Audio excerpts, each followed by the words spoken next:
Meanwhile, another California city is on the brink of collapse. The reason? Bloated police pensions. The city of Desert Hot Springs, its 2013 budget revealing about $7 million of the city's $10.6 million annual payroll goes to the 39-member police force. Wow. That's more than 66% of their budget. So are other countries, cities across the country at risk? Well, the host of Varney and Company, Stuart Varney, is here to explain all of this now. And I was reading that police officers as young as 50 can retire after 30 years and get 90% of their salary every year. How on earth would that possibly work, that formula? Well, that's a very powerful police force that has pushed for these kind of very strong, lavish pay and pension benefits. They've pushed for them for years and years and years. Now they've got to be paid. And in many cities across the country, it is the police and firefighters' pay and pensions which are really breaking the back of cities' finances. Case in point, Desert Hot Springs, as you've just pointed out. $7 million out of the $10 million budget, that goes to the police force. The average pay package for the 39 police officers in Desert Hot Springs, the average, this is pay and benefits all lumped together, $177,000 per year. And look at the median house income. That's a rich force. It's way out of line. The police force is very expensive in this particular city. That's mirrored in other cities across the country. I suggest that what you're going to see is kind of ghost towns, modern ghost towns emerging, because they cannot pay these police pensions. They're insolvent, and they've cut services to the bone. People are moving out.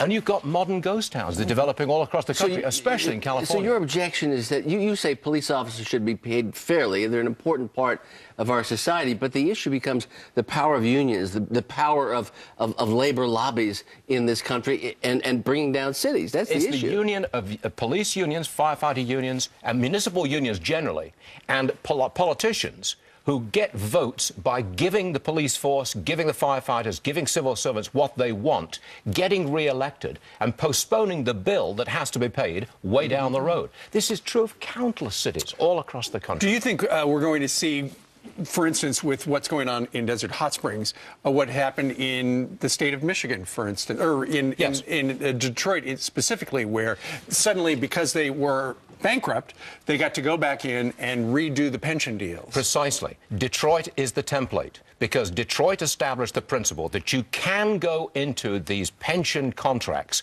and break them up and bring them down again. Detroit showed you can do that. That's what these other towns and cities have to do. I mean, your heart goes out to the retirees because they bargained in good faith to get what a deal is a deal. These guys are going to suffer, but they're going to suffer big time in the year 2014. What do you do when the culture there has made the people feel like that's what they're entitled to, right? I mean, are you going to see a lot of people leaving the police force because they're scared they're not going to get their benefits, or they're not going to be joining the police force in these towns?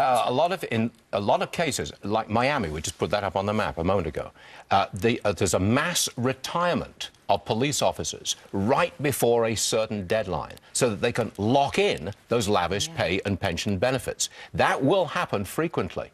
But looking forward, the police, firefighters and municipal union people generally, they're under extreme pressure, because to pay them what they've negotiated for means cutting services to the bone and, frankly, means bankruptcy. All right.